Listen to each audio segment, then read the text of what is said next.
Bayangkan kamu terbangun tengah malam karena suara takbir menggema. Padahal semua warga tahu masjid itu sudah lama kosong. Ketika seseorang berani mengecek ke dalam, yang terlihat justru barisan jamaah sedang sujud, tanpa satupun wajah yang bisa dikenali. Angin malam berhembus pelan menyusuri desa Sumberrejo. Assalamualaikum warahmatullahi wabarakatuh.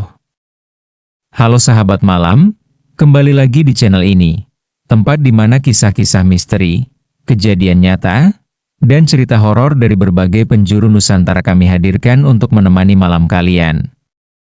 Matikan lampu kamar, pakai headset kalian, dan pastikan tidak ada siapapun di belakangmu. Karena cerita kali ini bukan sekadar kisah seram biasa. Warga sebuah desa dibuat gempar setelah jamaah misterius muncul di masjid tua tepat tengah malam.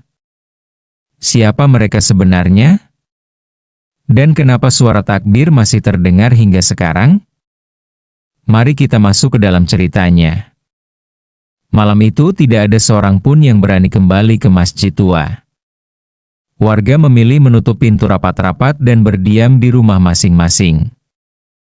Namun rasa penasaran mulai mengalahkan rasa takut. Keesokan harinya, setelah subuh, beberapa tokoh desa berkumpul.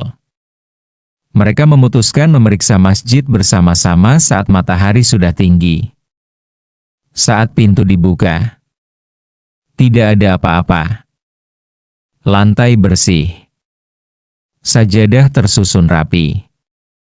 Tidak ada tanda bahwa puluhan orang pernah berada di sana semalam. Namun Pak Rahmat menemukan sesuatu. Di saf paling depan, tepat di belakang tempat imam berdiri, terdapat bekas telapak kaki berdebu, tetapi jejak itu hanya terlihat satu arah. Tidak ada jejak masuk.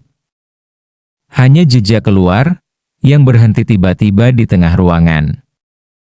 Warga mulai membaca istighfar. Seorang sesepuh desa kemudian angkat bicara dengan suara bergetar. Menurut cerita lama, masjid itu dahulu selalu dipenuhi jamaah. Namun pada suatu malam puluhan tahun lalu, banjir bandang datang tiba-tiba saat warga sedang melaksanakan sholat Isya berjamaah. Sebagian jamaah tidak sempat menyelamatkan diri. Sejak saat itu, masjid tetap berdiri, tetapi tidak pernah benar-benar kosong. Malam Jumat berikutnya, rasa penasaran membawa 3 pemuda desa untuk membuktikan cerita tersebut. Mereka bersembunyi di rumah kosong dekat masjid sambil merekam dengan ponsel. Jam menunjukkan pukul 00.12. Angin berhenti. Udara mendadak dingin. Lalu, lampu masjid menyala sendiri. Suara langkah kaki terdengar dari dalam. 1, 2, puluhan langkah. Para pemuda itu menahan napas. Takbir pertama menggema. Allahu Akbar. Kamera mereka bergetar hebat. Melalui jendela, terlihat bayangan orang-orang memasuki saf, satu persatu, seolah muncul dari kegelapan. Ketika sholat dimulai, salah satu pemuda memberanikan diri mendekat ke jendela. Ia mengintip ke dalam. Dan saat itulah ia melihat kakinya tidak menyentuh lantai. Mereka melayang beberapa senti di atas sajadah. Tiba-tiba kepala imam menoleh lurus ke arah jendela. Padahal sholat belum selesai. Pintu masjid terbanting keras. Lampu padam. Rekaman berhenti. Keesokan paginya, ponsel mereka ditemukan tergeletak di halaman masjid. Rekamannya rusak. Hanya menyisakan suara takbir panjang dan bisikan lirih yang tidak dikenali. Sejak malam itu, tidak ada lagi yang berani mencari tahu. Namun warga sepakat akan satu hal. Jika tengah malam kamu mendengar suara takbir dari masjid tua itu, jangan pernah mencoba melihat ke dalam. Karena mungkin Mereka sedang kembali menyempurnakan sholat yang dahulu terputus. Dan mereka tidak suka diganggu. Malam Jumat berikutnya, desa itu terasa berbeda. Tidak ada anak-anak bermain setelah maghrib. Warung-warung tutup lebih cepat. Bahkan anjing-anjing liar yang biasanya berkeliaran, menghilang tanpa jejak. Langit gelap tanpa bintang.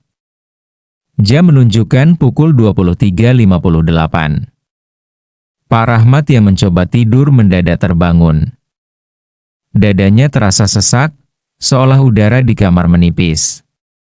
Dari kejauhan, terdengar suara langkah kaki serempak. Bukan dari jalan. Dari arah masjid. Tok! Tok! Tok! Langkah itu terdengar seperti puluhan kaki berjalan di atas lantai kayu tua.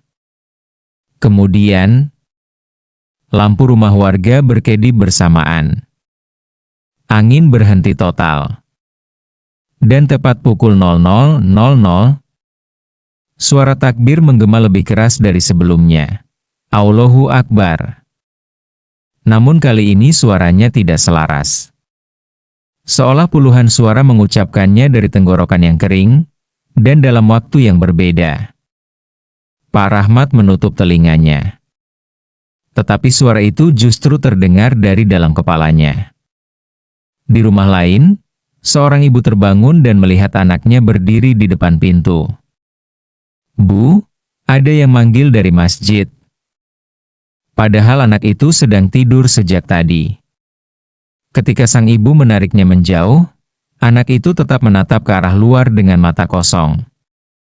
Sementara itu, 3 pemuda yang dulu merekam kejadian kembali memberanikan diri. Kali ini mereka tidak mendekat. Mereka hanya mengamati dari kejauhan. Dari balik pepohonan, mereka melihat pintu masjid terbuka lebar. Kabut tipis keluar dari dalam. Bayangan orang-orang berjalan masuk tanpa suara. Namun jumlahnya terlalu banyak. Lebih banyak dari penduduk desa yang pernah tinggal di sana. Takbir kedua menggema. Tanah di bawah kaki mereka bergetar halus. Salah satu pemuda menyorotkan senter ke arah jendela. Cahaya itu masuk ke dalam masjid dan memantul kembali, seolah mengenai sesuatu yang tidak terlihat. Lalu, semua bayangan di dalam masjid berhenti bergerak. Takbir terhenti. Sunyi. Perlahan, puluhan kepala menoleh bersamaan ke arah cahaya senter. Pemuda itu gemetar. Ia bersumpah melihat wajah-wajah pucat tanpa mata, hanya rongga hitam yang dalam. Tiba-tiba terdengar suara gesekan serempak.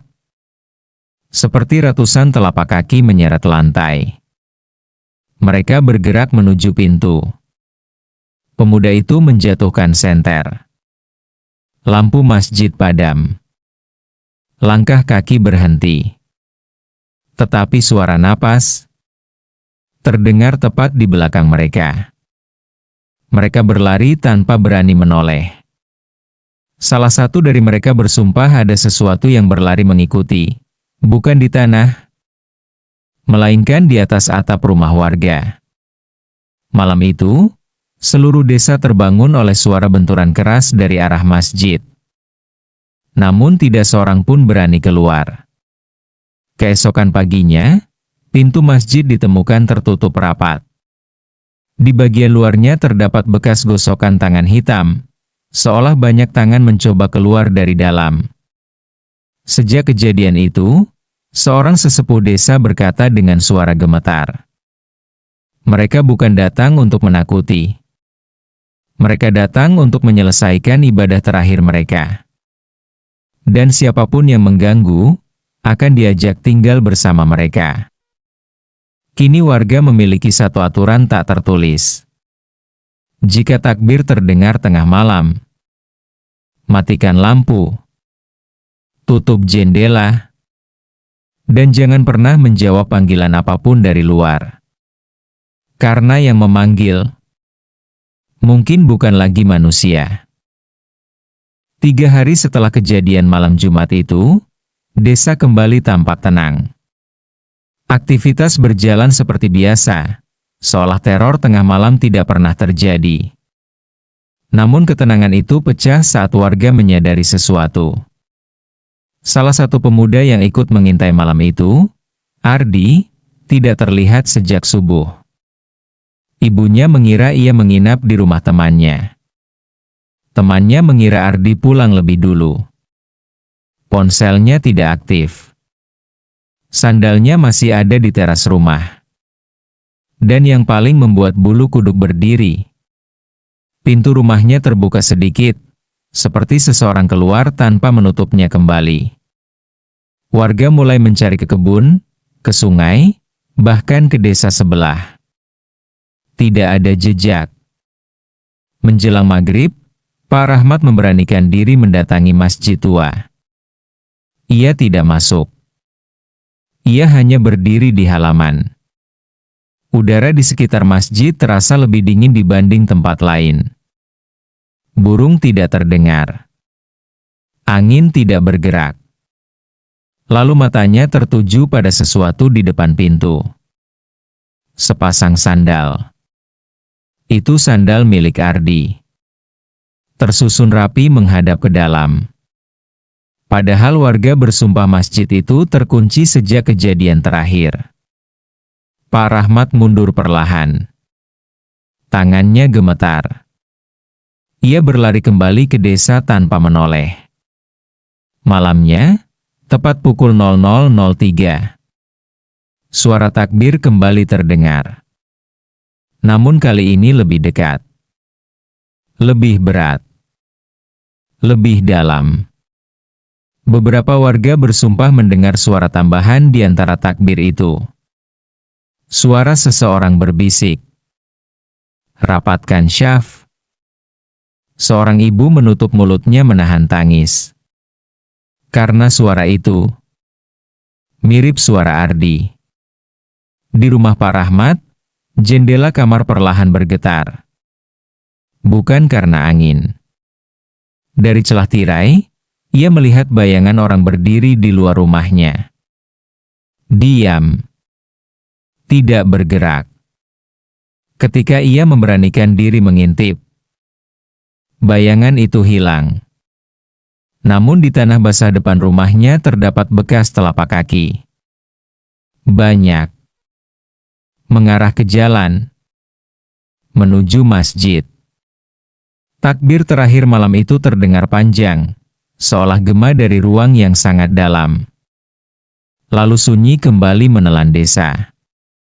Keesokan paginya, warga menemukan sesuatu yang membuat mereka sepakat untuk tidak pernah lagi membicarakan masjid tua itu.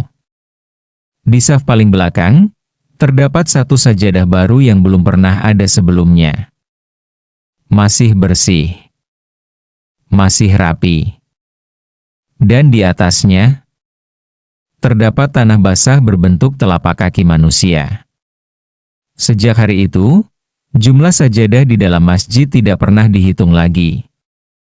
Dan setiap malam Jumat, warga memastikan pintu rumah terkunci sebelum tengah malam. Karena mereka percaya, jamaah misterius itu masih bertambah. Dan suatu malam nanti, ketika syaf mereka belum lengkap, mereka akan mencari makmum berikutnya. Jika kamu melewati sebuah masjid tua tengah malam dan mendengar suara takbir dari dalamnya, jangan berhenti. Jangan melihat. Dan jangan menjawab panggilan apapun. Karena sekali kamu memenuhi panggilan itu, kamu mungkin tidak akan pernah kembali. Beberapa minggu berlalu. Warga mulai berusaha melupakan kejadian demi kejadian yang meresahkan desa mereka. Tidak ada lagi yang menyebut nama Ardi. Masjid tua itu kini benar-benar dihindari, bahkan pada siang hari. Rumput di halamannya tumbuh liar. Daun-daun kering menumpuk di teras. Namun setiap pagi, selalu terlihat bekas sapuan bersih di depan pintu. Seolah ada yang merawatnya. Suatu sore menjelang hujan, seorang pengendara motor dari luar desa berhenti karena motornya mogok tepat di dekat masjid tua. Ia tidak tahu cerita apapun tentang tempat itu. Langit mulai gelap. Petir menyambar jauh di balik bukit. Karena melihat pintu masjid sedikit terbuka, ia memutuskan berteduh di dalam. Beberapa warga melihatnya dari kejauhan, tetapi tidak ada yang berani mendekat untuk memperingatkan. Pria itu masuk sambil mengeluh pelan. Di dalam, suasana terasa dingin dan lembab. Namun lantainya bersih. Sajadah tersusun rapi. Dan udara dipenuhi aroma kayu tua bercampur wangi kapur barus. Ia duduk di saf belakang sambil menunggu hujan reda. Hujan turun deras. Petir menyambar. Listrik desa padam. Masjid tenggelam dalam gelap. Pria itu menyalakan senter ponselnya. Cahayanya menyapu ruangan. Kosong. Lalu terdengar suara pintu kayu menutup perlahan di belakangnya. Kret! Ia menoleh. Pintu tertutup. Angin dingin menyapu tengkuknya. Kemudian, suara langkah kaki terdengar dari saf depan. Satu langkah. Lalu langkah lain. Seolah seseorang berjalan menuju tempat imam. Pria itu berdiri. Pak, suaranya gemetar. Tidak ada jawaban. Tiba-tiba lampu masjid menyala redup kehijauan. Bayangan orang-orang mulai terbentuk di dalam ruangan. Barisan saf terisi. Tanpa suara. Tanpa napas. Pria itu membeku di tempatnya. Takbir menggema. Allahu Akbar. Tubuhnya terasa berat. Kakinya sulit digerakkan. Ia ingin berlari, tetapi tubuhnya justru bergerak maju perlahan. Menuju saf kosong di barisan belakang. Tangannya terangkat sendiri. Seolah mengikuti gerakan sholat. Air matanya mengalir tanpa suara. Ketika ia mencoba berteriak, suaranya hilang. Ia dipaksa berdiri dalam barisan. Takbir berikutnya menggema. Saat ia menoleh ke samping, ia melihat wajah jamaah di sebelahnya. Wajah pucat. Mata cekung gelap. Bibir kaku kebiruan. Dan tanah basah menetes dari ujung sarungnya. Pria itu menutup mata rapat-rapat. Namun suara imam terdengar tepat di telinganya. Rapatkan syaf. Dan sesuatu menyentuh bahunya dari belakang. Syaf menjadi lurus. Hujan berhenti. Lampu padam. Keesokan paginya, warga menemukan motor pria itu masih terparkir di pinggir jalan. Helmnya tergantung di setang. Mesinnya dingin. Namun pemiliknya tidak pernah ditemukan. Sejak hari itu, warga desa sepakat memasang rantai dan gembok besar di pintu masjid. Tetapi setiap malam Jumat, gembok itu selalu ditemukan terbuka. Dan dari dalam masjid tua, masih terdengar gema takbir pelan. Seolah ibadah yang terputus puluhan tahun lalu tidak pernah benar-benar selesai. Jika suatu malam kamu mendengar takbir dari bangunan kosong dan merasakan langkah kakimu bergerak sendiri menuju sumber suara itu, segera berhenti. Tutup telingamu dan berdoalah. Karena mungkin namamu telah dipanggil untuk melengkapi syaf terakhir. Seiring waktu, ketakutan warga perlahan berubah menjadi perenungan. Seorang ustadz dari desa tetangga akhirnya datang setelah mendengar kabar hilangnya beberapa orang dan kejadian-kejadian ganjil di masjid tua itu. Berbeda dengan warga lain, ia tidak menunjukkan rasa takut. Menjelang maghrib, ia meminta ditemani beberapa tokoh desa menuju masjid. Langit berwarna jingga redup. Angin berhembus lembut.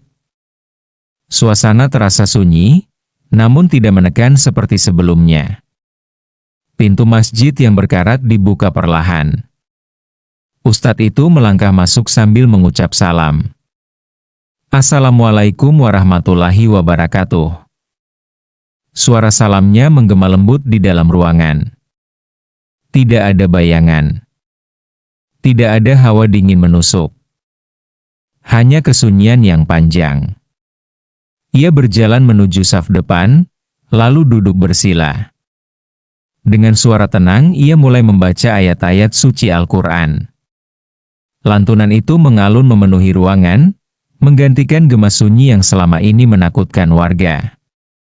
Beberapa orang yang ikut masuk merasakan dada mereka yang sebelumnya sesak perlahan menjadi ringan. Setelah beberapa saat, ustadz itu berkata pelan, "Tempat ini bukan untuk ditakuti. Tempat ini adalah rumah ibadah. Jika benar ada jiwa-jiwa yang belum tenang, maka yang mereka butuhkan bukan ketakutan, tetapi doa." Malam itu, untuk pertama kalinya setelah bertahun-tahun, azan maghrib kembali dikumandangkan dari masjid tua tersebut. Suara azan menggema ke seluruh desa. Warga keluar dari rumah mereka dengan perasaan haru. Sebagian menangis. Sebagian ragu. Namun satu persatu mereka mulai melangkah menuju masjid. Syaf yang dulu kosong kini terisi kembali oleh penduduk desa. Lampu menyala terang. Tidak ada bayangan aneh. Tidak ada suara misterius. Hanya suara imam, bacaan ayat suci, dan gerakan sholat berjamaah yang teratur. Ketika salam terakhir diucapkan, suasana terasa hangat dan damai. Seolah beban panjang yang selama ini menggantung akhirnya terangkat. Sang ustadz kemudian berpesan, "Jangan biarkan rumah Allah kosong. Tempat yang ditinggalkan zikir akan diisi ketakutan. Tempat yang dipenuhi ibadah akan dipenuhi ketenangan." Sejak malam itu, warga sepakat untuk kembali memakmurkan masjid. Sholat berjamaah kembali dilaksanakan. Anak-anak mengaji selepas maghrib. Lampu masjid tidak pernah lagi padam. Dan perlahan, suara-suara misterius yang dulu menghantui desa tidak pernah terdengar lagi. Warga percaya, jika dahulu ada jamaah yang kembali menyelesaikan ibadahnya, kini mereka telah menemukan ketenangan. Dan desa itu pun kembali hidup dalam kedamaian. Pesan yang tersisa. Tempat ibadah tidak pernah membawa ketakutan. Ketakutan muncul ketika manusia meninggalkannya. Selama zikir masih menggema. Selama doa masih dipanjatkan. Dan selama syaf masih terisi, ketenangan akan selalu tinggal di dalamnya. Sahabat malam. Dari kisah ini kita belajar bahwa rasa takut sering lahir dari hati yang jauh dari zikir dan doa. Tempat ibadah bukan untuk ditinggalkan, melainkan untuk dimakmurkan agar keberkahan selalu menyertai kehidupan kita. Semoga cerita ini menjadi pengingat bagi kita semua untuk menjaga sholat, memperbanyak doa, dan tidak melupakan rumah Allah dimanapun kita berada. Jika kalian menyukai kisah penuh hikmah dan misteri seperti ini, jangan lupa dukung channel ini dengan menekan tombol like, subscribe, dan bagikan kepada teman serta keluarga agar lebih banyak orang bisa mengambil pelajaran darinya. Tulis di kolom komentar, dari kota mana kalian menonton, dan apakah kalian pernah mengalami kejadian yang sulit dijelaskan secara logika. Terima kasih sudah menemani hingga akhir. Mohon maaf jika dalam penyampaian cerita ini terdapat kata-kata yang kurang berkenan. Wassalamualaikum warahmatullahi wabarakatuh.